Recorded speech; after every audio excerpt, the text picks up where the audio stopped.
Hello বন্ধুরা, দেখতে পাচ্ছ এগুলো হচ্ছে বাটা মাছ, কিন্তু এ চারাপোনা ওসব নয়, বাটা বেশ বড় বড়, তাই না?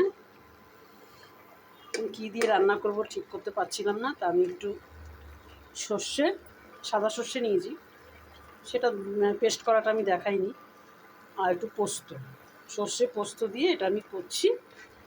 বেশি ঝোল টোল রাখবো না, একটু গামাকা গামাকা করবো, খেতে ভাল লাগে। তোমাদের সঙ্গে একটু শেয়ার করছি, দেখেছ? তো ধনে পাতা ছিটিয়ে দেবো, নামানোর আগে একটু ছিটিয়ে দেবো, ব্যাস। আমার হচ্ছে জল আরেকটু লাগবে, দাঁড়াও একটু জল দিতে হবে। আমি একটু জল দিয়ে দিলাম, কারণ শুকিয়ে যাবে এই জলটা, ব্যাস। এর বেশি আর আমি দেবো না, নুন টুন সব দেওয়া আছে। একটু উল্টানোর চেষ্টা করি, উল্টাচ্ছে না, ভেঙে যায় যদি, বাবা ভয় লাগে আমার। থাক, যেমন আছে এমনই থাক, ব্যাস।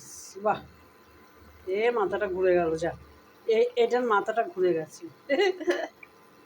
যা ঘুরে গেছে, আর কী করা যাবে। এবার একটু হোক, একটু ধনে পাতা পরে নামানোর আগে দিয়ে দেবো, ব্যাস। হয়ে যাবে বাটা মাছের ঝাল। আমি লঙ্কাটা বেশি খুব একটা দেইনি, যারা বেশি ঝাল খাও ঝাল দেবে, মোটামুটি যেটুকু ঝাল দাও সেইটুকুই দিয়েছি। বেশি ঝাল বেশি আমি খেতে পারি না, তোমরাও ঠিক এইভাবে করবে। আজকের মেনু হচ্ছে এই বাটা মাছ, তারপর হচ্ছে আম ডাল, এটাকে এখনও ঢালা হয়নি জায়গাতে। আমি দুটো আম এনেছিলাম, তার মধ্যে একটা পেকে গেছে, ওটাকেও দিয়ে দিয়েছি, খেতে ভালো লাগে, টক আছে। আর একটু কাঁচা আম, এটা আম ডাল করেছি। উচ্ছে ভাজা, আলু মাখা, ব্যাস। আজকে আমার এটাই মেনু, আর কিচ্ছু নয়। তোমরা ঠিক এইভাবে করো। গরমকালে তো এখন আমার এই যে গরমকালে তো এখন আম ডাল কাঁচা আমের টক এইসবই চলবে এখন, ব্যাস।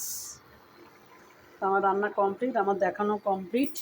আর মাছের ঝালটা কেমন হয়েছে অবশ্যই জানিও। এই ডালটাও বলো, ডালটা কিন্তু দেখো, এই যে, ঠিক আছে? একটু বলো কিন্তু অবশ্যই, প্লিজ। আর একটু শেয়ার করে দিও, লাইক কমেন্ট করো অবশ্যই। টাটা।